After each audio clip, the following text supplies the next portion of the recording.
Fala torcida vascaína, antes das notícias, se inscrevam no canal, curta o vídeo e ativa o sininho das notificações, siga também nosso Instagram, o Vascaíno da Bahia. Antes de mais nada, o Vasco está tentando a rescisão de Pablo Galdames, mas ouviu resposta negativa do jogador. O chileno exige o pagamento integral do contrato e das verbas rescisórias para quebra de acordo com o clube de São Januário. A agência RTI Sport apurou que o jogador, de 27 anos, tem salário de R$370 mil mensais e contrato até o fim da atual temporada. O acordo prevê a extensão do vínculo por mais um ano.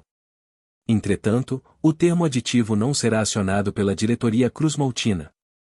Sem perspectivas de manter Pablo Galdames para 2025, o presidente Pedro Paulo de Oliveira tentou algumas formas de viabilizar a saída desde a última janela de transferências. Entretanto, ouviu que o volante não aceitaria abrir mão de dinheiro para deixar o Vasco. Na época, o meio-campista tinha em mãos ofertas do São Lourenço, da Argentina e da Universidade Católica, do Chile. Em ambos os cenários, por exemplo, o jogador acabou dificultando a negociação para deixar o Gigante da Colina. Em meio às divergências sobre seu futuro, Pablo Galdames seguiu treinando no CT Moacir Barbosa. O chileno voltou a ser utilizado por Rafael Paiva, então técnico do Vasco, em partidas importantes na Série A do Campeonato Brasileiro e Copa do Brasil. Ainda segundo apurou a reportagem, Pablo Galdames não deverá ser utilizado por Felipe Loureiro, técnico interino, nos últimos jogos do Vasco no Brasileirão. A tendência é que ele sequer seja relacionado para os confrontos contra Atlético Goianiense, Atlético Mineiro e Cuiabá. Diante das fracas atuações com a camisa cruzmaltina, o jogador viu os interessados em seu futebol sumirem. Atualmente, é considerado caro para um reserva que deu pouquíssimo retorno técnico dentro de campo e pratica um futebol que não agrada à torcida. Pablo Galdames ainda tem os meses de novembro e dezembro para receber. Além disso, tem direito a valores previstos em CLT, consolidação das leis trabalhistas, como o 13º salário, INSS e férias referentes ao período que atuou pelo Gigante da Colina. A rescisão não é um tema bem digerido pelo jogador.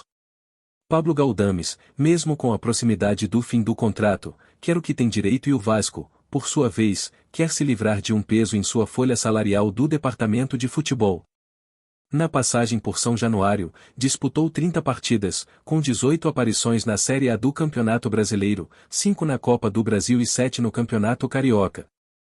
Nesse ínterim, assinalou 2 gols, fez 5 assistências e totalizou 1.958 minutos em campo. Um dos desafios de Felipe no período como treinador do Vasco será valorizar os ativos do clube, não só aqueles que foram formados em São Januário. Uma das apostas da diretoria é a de que o técnico interino ajudará a recuperar Juan Sforza, reforço que custou cerca de R$24 milhões. O técnico vê potencial e tem planos para o volante de 22 anos. O GE apurou que Felipe pretende testar Sforza em outro setor do meio-campo, um pouco mais adiantado. Uma tentativa de fazer a promessa argentina corresponder às expectativas criadas desde sua contratação, em fevereiro deste ano. Maestro será o 4º treinador do jogador desde que ele chegou ao Vasco. Paralelamente à esperança por um ressurgimento, o Vasco não descarta o futuro do volante longe do clube. O mercado dos Estados Unidos é uma possibilidade, como informou inicialmente o canal Atenção, Vascaínos. Situação parecida aconteceu com Orelhano. O argentino, promessa do Vélez Sarsfield, não correspondeu no Rio de Janeiro e está emprestado ao FC Cincinnati, que deve comprá-lo depois de uma ótima temporada do atacante na MLS. O clube faz contatos iniciais com o mercado, mas não há negociação para a saída de Sforza.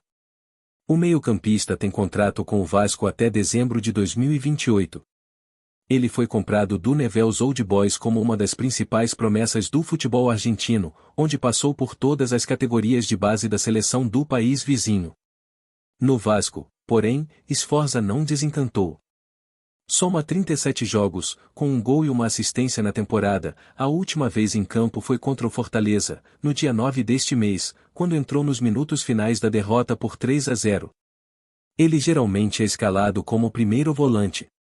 Juan Sforza disputou o pré-olímpico com a Argentina no início deste ano e teve boas atuações.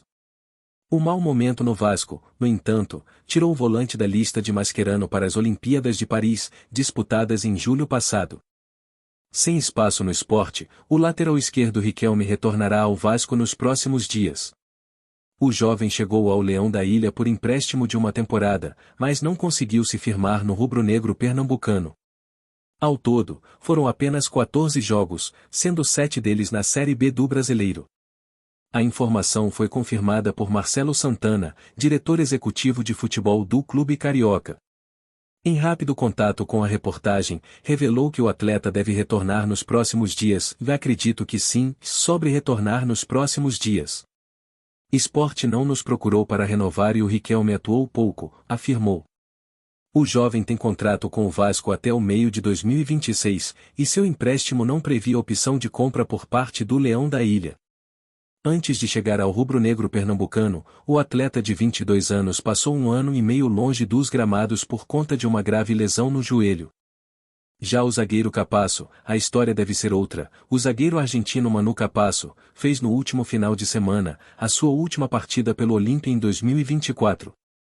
Apesar disso, o jogador tem grandes chances de continuar trilhando sua história no clube paraguaio. O empresário do zagueiro comunicou ao Vasco na semana passada que o Olímpia tem a intenção de exercer a opção de compra do atleta e iria entrar em contato com o departamento de futebol do Vasco.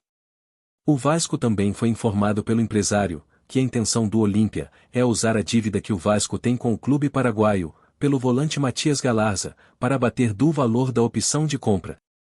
Assim como Orelano, o Olímpia também tem um prazo para exercer essa opção. Até agora, o Vasco não foi procurado oficialmente pelo clube paraguaio e espera um contato oficial nos próximos dias. Daqui a pouco, às 21 horas tem mais um jogo do Campeonato Brasileiro. Cruzeiro e Grêmio fecham a 35ª rodada, e caso de vitória do Grêmio, o Vasco cairia para 12º com 43 pontos, sendo ultrapassado pelo Grêmio, com os mesmos 43 pontos, porém com mais vitórias.